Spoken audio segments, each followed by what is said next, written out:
Namen des Vaters und des Sohnes und des Heiligen Geistes. Gnade und Friede des auferstandenen Herrn sei mit euch. Liebe Schwestern und Brüder, nicht nur wir Menschen sehnen uns nach einem erfüllten Leben. Auch Gott möchte, dass unser Leben gelingt.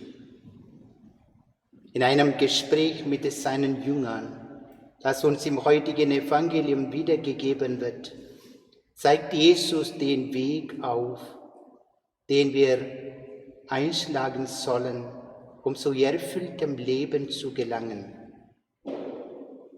Und wer den von Jesus vorgeschlagenen Weg wählt, dem verspricht der Herr seinen Beistand und seine Hilfe und das wahre Leben.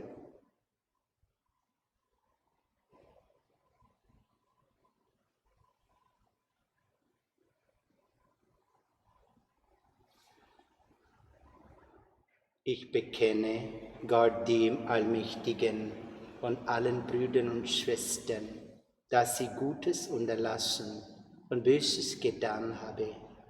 Ich habe gesündigt in Gedanken, Worten und Werken, durch meine Schuld, durch meine große Schuld. Darum bitte ich die selige Jungfrau Maria, alle Engel und Heiligen, und euch, Brüder und Schwestern, für mich zu beten bei Gott, unserem Herrn. Der allmächtige Gott, erbarme sich unser, erlasse uns die Sünden nach und führe uns zum ewigen Leben. Amen. Herr, erbarme dich. Herr, erbarme dich. Christus, erbarme dich. Christus, erbarme dich. Herr, erbarme dich. Herr, erbarme dich. Ehre sei Gott in der Höhe.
Lasset uns beten.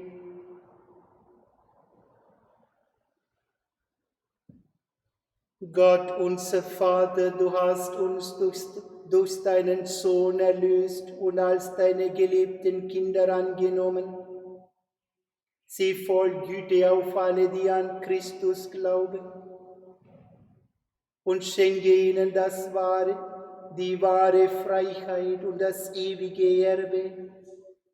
Darum bitten wir durch Jesus Christus, deinen Sohn, unseren Herrn und Gott, der in der Einheit des Heiligen Geistes mit dir lebt und herrscht in alle Ewigkeit.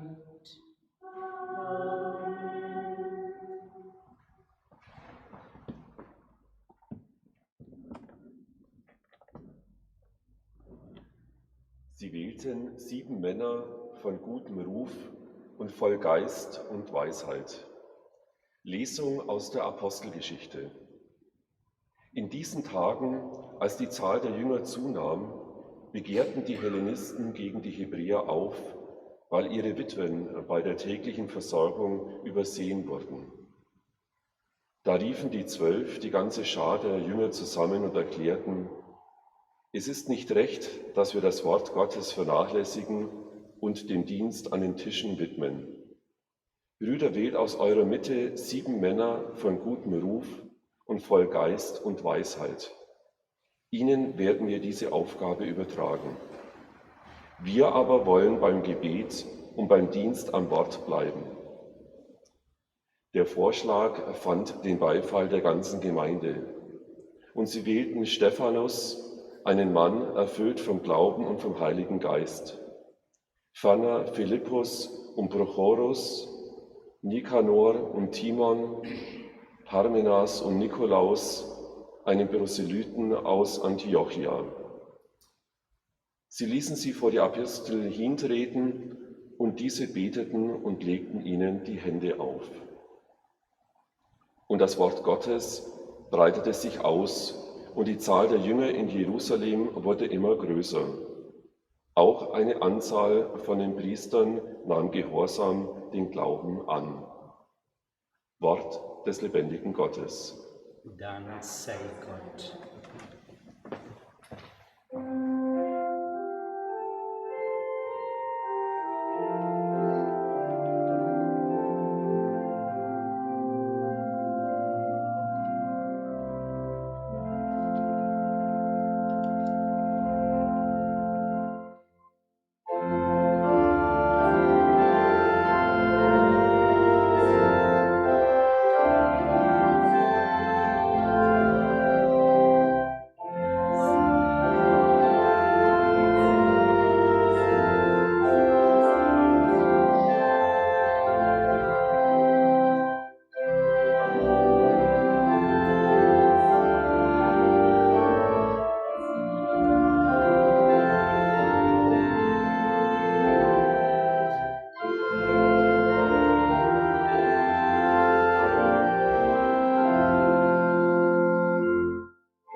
Zweite Lesung aus dem Brief des Apostel Petrus. Ihr seid ein ausgewähltes Geschlecht, eine königliche Priesterschaft. Brüder und Schwestern, kommt zum Herrn, dem lebendigen Stein, der von den Menschen verworfen, aber von Gott auserwählt und geehrt worden ist. Lasst euch als lebendige Steine zu einem geistigen Haus aufbauen, zu einer heiligen Priesterschaft, um durch Jesus Christus geistige Opfer darzubringen, die Gott gefallen.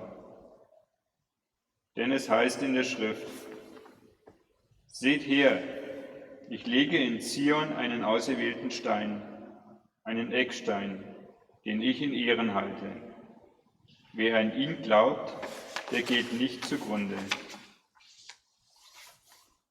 Euch, die ihr glaubt, gilt diese Ehre. Für jene aber, die nicht glauben, ist dieser Stein, den die Bauleiter verworfen haben, zum Eckstein geworden, zum Stein, an dem man anstößt, und zum Felsen, an dem man zu Fall kommt. Sie stoßen sich an ihm, weil sie dem Wort nicht gehorchen. doch dazu sind sie bestimmt. Ihr aber seid ein auserwähltes Geschlecht, eine königliche Priesterschaft, ein heiliger Stamm, ein Volk, das sein besonderes Eigentum wurde, damit ihr die großen Taten dessen verkündet, der euch aus der Finsternis in sein wunderbares Licht gerufen hat. Wort des lebendigen Gottes. Dank sei Gott.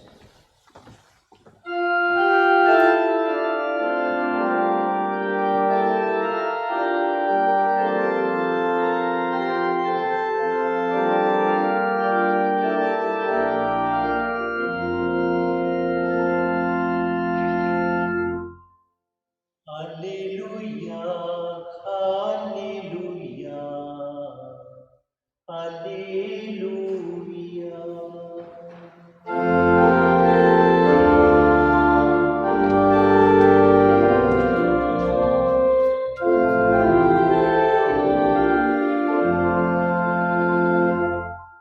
Ich bin der Weg und die Wahrheit und das Leben.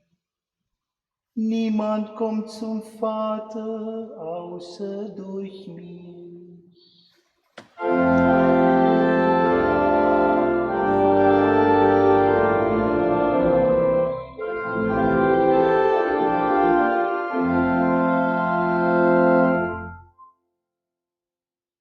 Der Herr sei mit euch.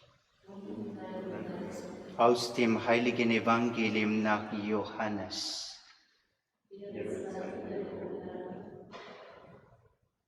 In jener Zeit sprach Jesus zu seinen Jüngern: Euer Herz lasse sich nicht verwirren.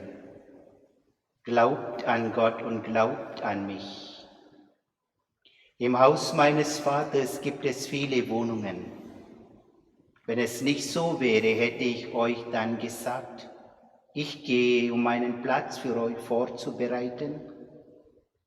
Wenn ich gegangen bin und einen Platz für euch vorbereitet habe, komme ich wieder und werde euch zu mir holen, damit auch ihr dort seid, wo ich bin. Und wohin ich gehe, den Weg dorthin kennt ihr. Thomas sagte zu ihm: Herr, wir wissen nicht, wohin du gehst. Wie sollen wir dann den Weg kennen? Jesus sagte zu ihm: Ich bin der Weg und die Wahrheit und das Leben. Niemand kommt zum Vater außer durch mich. Wenn ihr mich erkannt habt, werdet ihr auch meinen Vater erkennen. Schon jetzt kennt ihr ihn und habt ihn gesehen. Philippus sagte zu ihm: Herr, zeig uns den Vater, das genügt uns. Jesus antwortete ihm: Schon so lange bin ich bei euch und du hast mich nicht erkannt, Philippus. Wer mich gesehen hat, hat den Vater gesehen. Wie kannst du sagen, zeig uns den Vater? Glaubst du nicht, dass ich im Vater bin und dass der Vater in mir ist? Die Worte, die ich zu euch sage, habe ich nicht aus mir selbst. Der Vater, der in mir bleibt, vollbringt seine Werke. Glaubt mir doch, dass ich im Vater bin und dass der Vater in mir ist. Wenn nicht, glaubt wenigstens aufgrund der Werke. Amen, Amen, ich sage euch, wer an mich glaubt, wird die Werke, die ich vollbringe, auch vollbringen. Und er wird noch größere vollbringen, denn ich gehe zum Vater.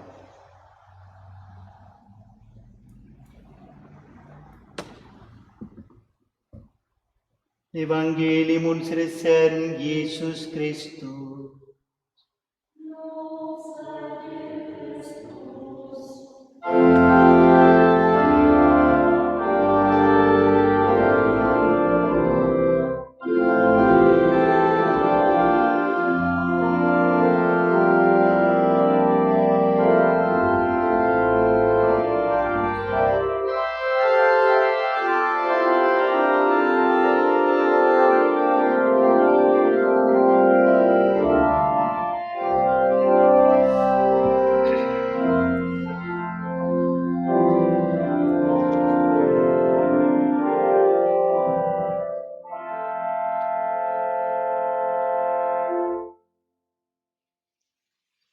liebe Schwestern und Brüder im Herrn.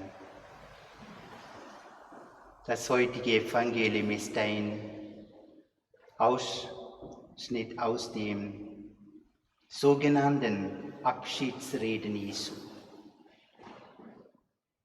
Jesus spricht diese Worte zu seinen Jüngern am Abend vor seinem Leiden und Tod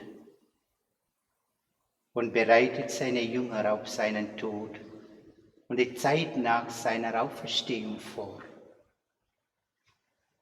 Die Apostel und Jünger Jesu hatten Furcht und Angst. Ein Leben ohne Jesus, wie soll das gehen? Jesus spürt ihre Verwirrung und Angst. Es ist die Angst vor einer ungewissen Zukunft. Die Angst vor dem Alleinsein. Euer Herz lasse sich nicht verwirren. Jesus tröstet seine Jünger mit diesen Worten. Liebe Schwestern und Brüder, gegen die Ängste gibt es also nur ein Mittel, das ist das Vertrauen. So sagt Jesus, glaubt an Gott und glaubt an mich. Glauben heißt, aus dem Hebräischen übersetzt, sich festmachen. Gemeint ist das Vertrauen, das tiefe Vertrauen auf Gott haben, wie Jesus es gehabt hat. Jesu Leben und sein unerschütterliches Vertrauen auf seinen Vater, auch im Tode, und schließlich seine Auferweckung zeigen uns, wie zuversichtlich und treu unser Gott ist. Mit dem gläubigen Vertrauen darf ich Gott begegnen. Ich bin Gottes geliebtes Kind. Er kennt mich und er liebt mich unendlich. Jesus ermutigt seine Jünger und schenkt ihnen Hoffnung und Zuversicht, diesen Vertrauensweg zu gehen, der zum wahren Leben führt. Es gibt Menschen, die in ihrem Leben Angst haben. In der heutigen Zeit haben die Menschen vielleicht auch große Angst vor Krankheit, Angst vor dem Virus, Angst Coronavirus, Angst vor der Ansteckung, Angst um den Arbeitsplatz, Angst vor der Zukunft, Angst um die Familie. Liebe Schwestern und Brüder, was für ein Trost für uns, für alle Menschen, für die ganze Welt, gerade in dieser Zeit der Pandemie.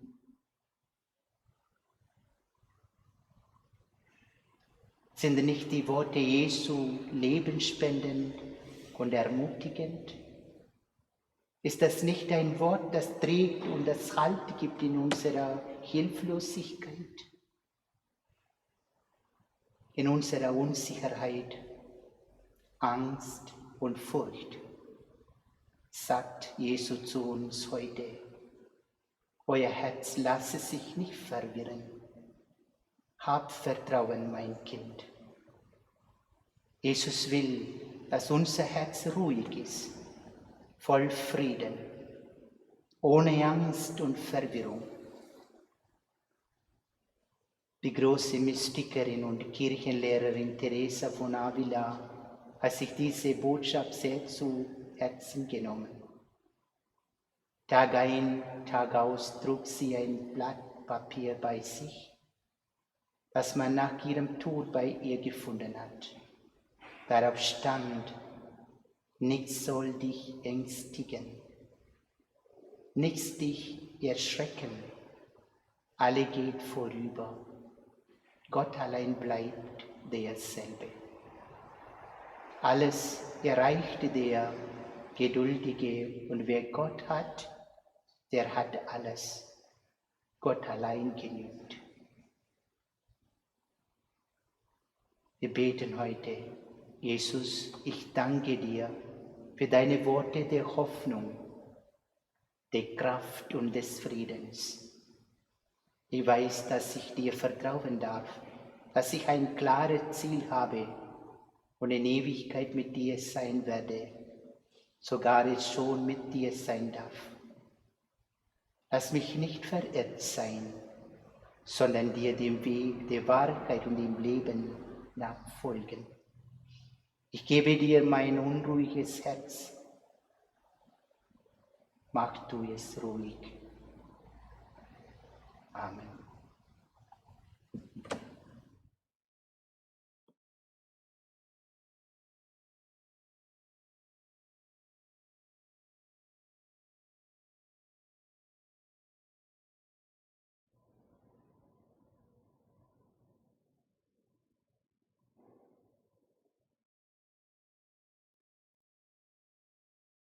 Wir bekennen unseren Glauben. Ich glaube an Gott, den Vater, den Allmächtigen, den Schöpfer des Himmels und der Erde, und an Jesus Christus, seinen eingeborenen Sohn, unserem Herrn, empfangen durch den Heiligen Geist, geboren von der Jungfrau Maria, gelitten unter Pontius Pilatus, gekreuzigt, gestorben und begraben, hinabgestiegen in das Reich des Todes, am dritten Tage auferstanden von den Toten, aufgefahren in den Himmel. Er sitzt zu Rechten Gottes des allmächtigen Vaters. Von dort wiederkommen zu richten die Lebenden und die Toten. Ich glaube an den Heiligen Geist, die heilige katholische Kirche, Gemeinschaft der Heiligen, Vergebung der Sünden, Auferstehung der Toten und das ewige Leben. Amen. Zu Jesus, der für uns der Weg, die Wahrheit und das Leben ist, beten wir. Für die Kirche, die Gemeinschaft der Glaubenden, die berufen sind, Zeugnis zu geben von der österlichen Freude und Erlösung. Lasst sie im Glauben, in der Hoffnung und Liebe wachsen. Christus, höre uns. Christus, erhöre uns. Für die Suchenden, dass sie den wahren Weg finden, der ihnen Lebenssinn und Erfüllung schenkt. Christus, höre uns. Christus, erhöre uns. Für alle Zweifler, dass in ihnen Vertrauen wächst und die Bereitschaft zum Zeugnis für dich. Christus, höre uns. Christus, erhöre uns. Für unsere Familien, dass es Eltern und Kindern immer mehr gelingt, in Vertrauen, in Offenheit füreinander und in ehrlicher Liebe zusammenzuleben. Christus, höre uns. Christus, erhöre uns. Heute am Muttertag beten und bitten wir besonders für alle Mütter und alle Menschen, die in mütterlichem, selbstlosen Dienst für andere da sind. Auf die Fürsprache deiner Mutter segne und behüte sie und vergilt ihnen ihre Mühen und Sorgen. Christus, höre uns. Christus, erhöre uns. Wir bitten für alle Kranken und Leidenden, dass sie deine heilende und stärkende Nähe erfahren. Christus, höre uns. Christus, erhöre uns. Für unsere Verstorbenen, dass sie in den ewigen Wohnungen Freude und Erfüllung aller Hoffnung erfahren. Wir beten heute besonders für Zafer, Frieda und Albert Wagner, Josef Juncker, Jana und Sophie Rüborz, Piotr und Margarete Kaneke. O Herr, gib ihnen die ewige Ruhe und das ewige Licht leuchte ihnen. Lass sie ruhen in deinem Frieden. Amen. Guter Gott, du bist der Vater Jesu Christi. An ihm erkennen wir, wie du bist, geduldig, barmherzig und liebend. Dafür danken wir dir heute und an allen Tagen, die du uns schenkst, durch Christus, unseren Herrn. Amen.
dass mein und euer Opfer Gott, dem allmächtigen Vater, gefalle.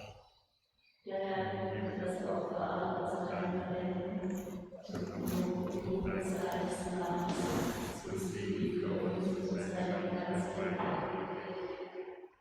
Erhabener Gott, durch die Feier des heiligen Opfers gewährst du uns Anteil an deiner göttlichen Natur. Gib, dass wir dich nicht nur als den einen wahren Gott erkennen, sondern unser ganzes Leben nach dir ausrichten. Darum bitten wir durch Christus, unseren Herrn. Amen. Der Herr sei mit euch. Und mit deinem Geist. Erhebe die Herzen. Wir haben sie beim Herrn. Lasset uns danken dem Herrn, unserem Gott.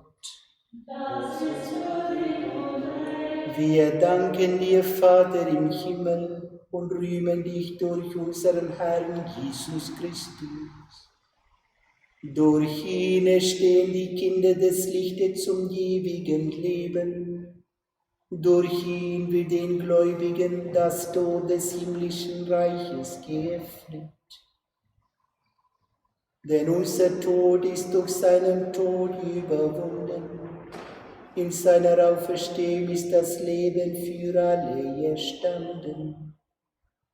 Durch ihn preisen wir dich in österlicher Freude und singen mit den Chören der Engel das Lob deiner Herrlichkeit.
Ja, du bist heilig, großer Gott.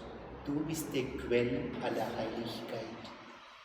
Darum kommen wir vor dein Angesicht und feiern in Gemeinschaft mit der ganzen Kirche den ersten Tag der Woche als den Tag, an dem Christus von den Toten erstanden ist.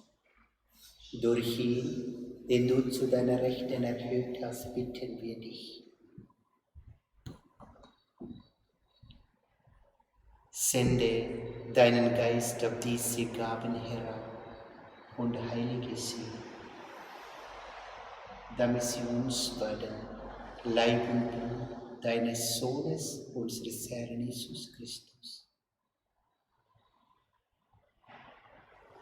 Denn am Abend, an dem er ausgeliefert wurde und sich aus freiem Willen dem Leiden unterwarf, nahm er das Brot und sagte Dank, brach es, reichte es seinen Jüngern und sprach: Nehmet und esset alle davon.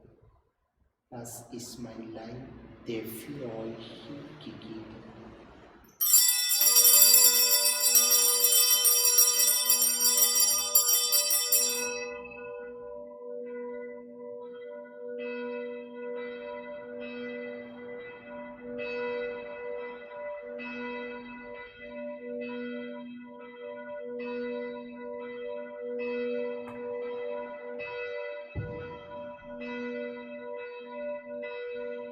Ebenso nahm er nach dem Mahl den Kelch, dankte wieder, reichte ihn seinen Jüngern und sprach: Nehmet und trinket alle daraus, das ist der Kelch des neuen und ewigen Bundes, Mein Blut, das für euch und für alle vergossen wird, zur Vergebung der Sünden, tut die zu meinem Gedächtnis.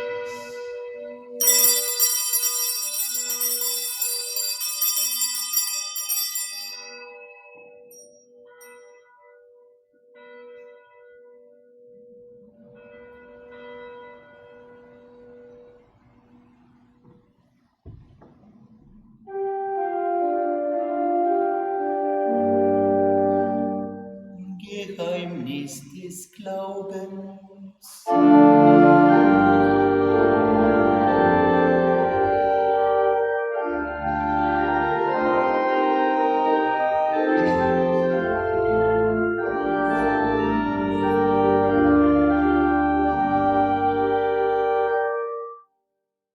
Darum, gütiger Vater, feiern wir das Gedächtnis des Todes und der Auferstehung deines Sohnes und bringen dir so das Blut des Lebens und den Kelch des Heiles dar.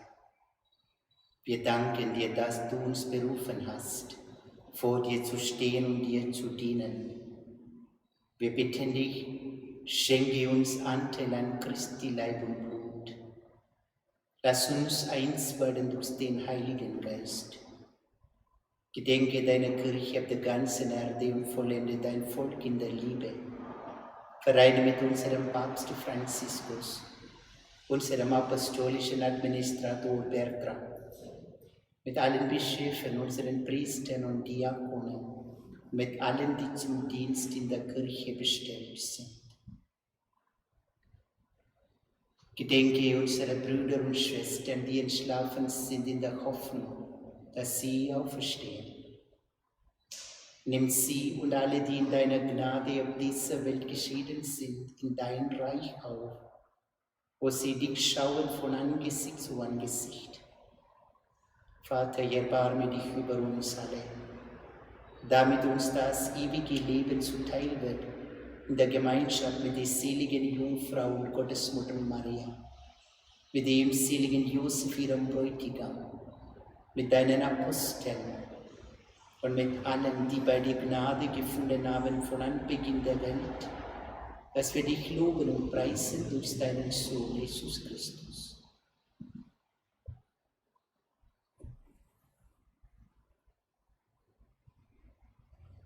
Durch ihn und mit ihm und in ihm ist dir Gott allmächtiger Vater, in der Einheit des Heiligen Geistes, alle Herrlichkeit und Ehre, jetzt und in Ewigkeit. Amen.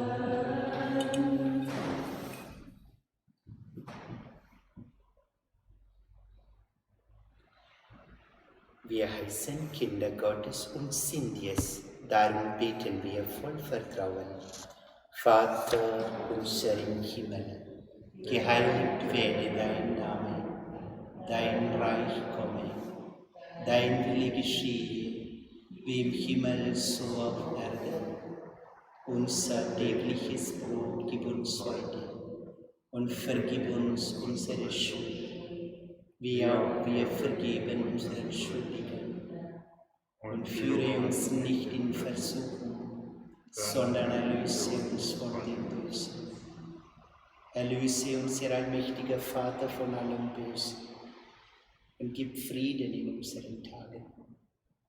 Komm uns zu Hilfe mit deinem Erbarmen und bewahre uns vor Verwirrung und Sünde, damit wir voll Zuversicht das Kommen unseres Erlösers Jesus Christus erwarten.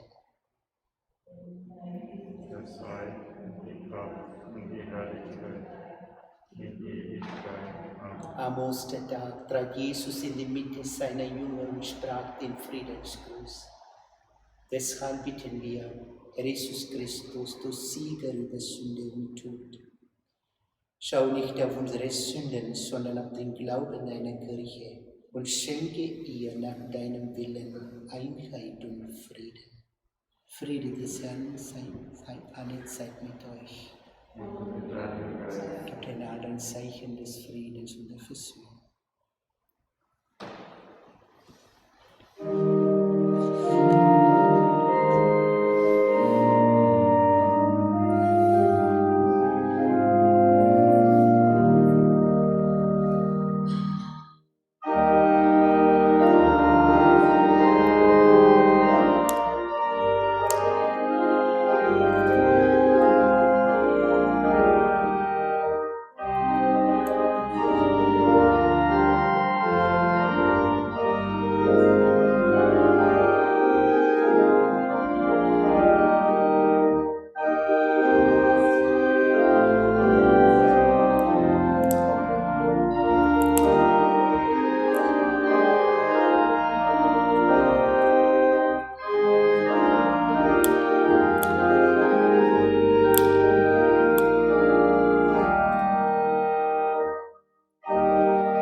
das Lamm Gottes, das hinwegnimmt die Sünde der Welt.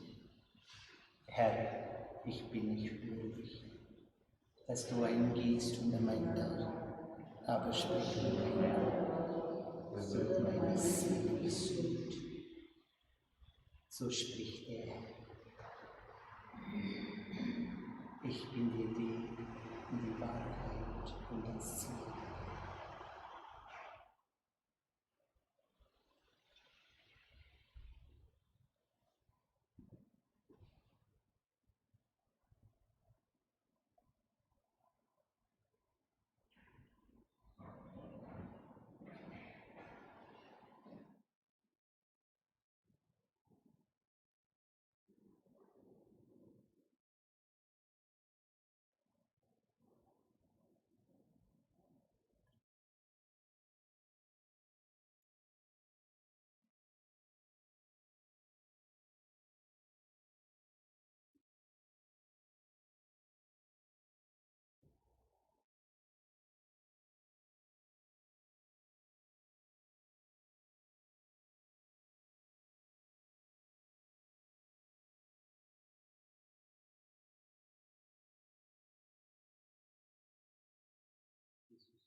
In unsere Herzen kommen. Öffnen wir unsere Herzen für ihn, für die geistige Kommunion.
Lasset uns beten.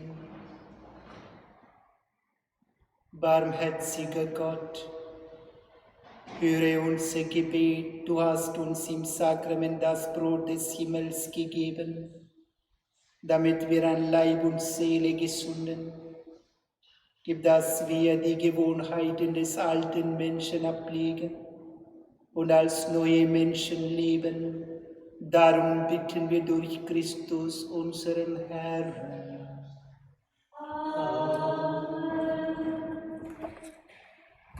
Der Herr sei mit euch. Und mit deinem Geiste. Gott, der allmächtige Vater, segne euch und schenke euch gedeihliches Wetter. Erhalte Blitz, Hagel und jedes Unheil von euch fern. Amen. Er segne die Felder, die Gärten und den Wald und schenke euch die Früchte der Erde. Amen. Er begleite eure Arbeit, damit ihr in Dankbarkeit und Freude gebrauchet, was durch die Kräfte der Natur und die Mühe des Menschen gewachsen ist. Amen. Das gewähre euch der dreieinige Gott, der Vater und der Sohn und der Heilige Geist. Amen. Geht hin in Frieden, Halleluja, Halleluja.